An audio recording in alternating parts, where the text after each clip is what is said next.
Layman's evangelical fellowship విశ్వాసమే విజయము అనుదిన ధ్యానములు September 30వ తారీఖు. ప్రార్థనాహీనత అను పాపము. నా మట్టుకు నేను మీ నిమిత్తము ప్రార్థన చేయుట మానుట వలన యెహోవాకు విరోధముగా పాపము చేసిన వాడును అగుదును. కానీ శ్రేష్టమైన చక్కని మార్గమును మీకు బోధింతును. 1వ సమూయేలు గ్రంథము 12వ అధ్యాయము 23వ వచనము. పాపము అంటే ఏదో పెద్ద తప్పు చేస్తేనే పాపం అనబడుతుంది అనుకోకూడదు.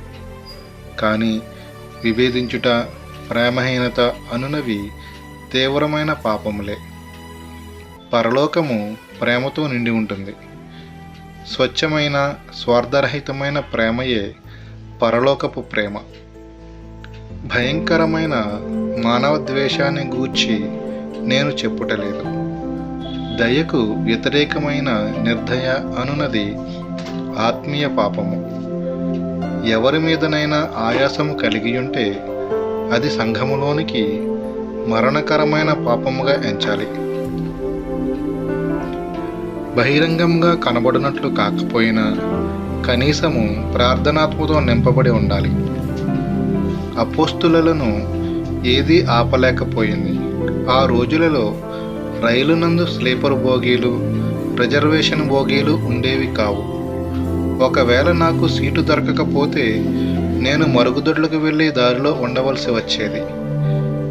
ఏదైనా స్లీపర్ బండి ఎక్కి వెళ్ళమని ఫిలిప్పుకు చెప్పి ఉంటే అరణ్య మార్గంలో ఆ నపుంసకుడు మార్పు చెందేవాడు కాదు.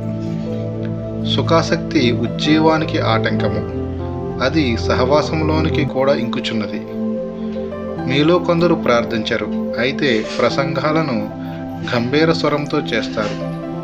నేను ప్రార్థన చేయకపోతే బోధించలేను.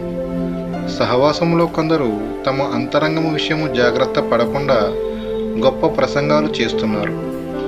భాషలు మాట్లాడేవారు కూడా ఆ విధంగా ఉంటున్నారు. అకస్మాత్తుగా సాతాను వారిని స్వాధీనపరుచుకుంటాడు. తగినంత ప్రార్థన, విధేయత లేకపోయినప్పుడు బోధించకూడదు. సిద్ధపాటు లేకుండా ఉద్రేకముతో బోధించాలని ఆతృతపడుట ప్రమాదము. పగలంతా సేవ చేసి యేసు రాత్రి అంతా ప్రార్థన చేసేవాడు. ఎలాగున ప్రార్థన చేయకపోతే సాతాను ఎదిరిస్తాడు. నీ తలంపులలో నీవు విధేయుడవు కావు.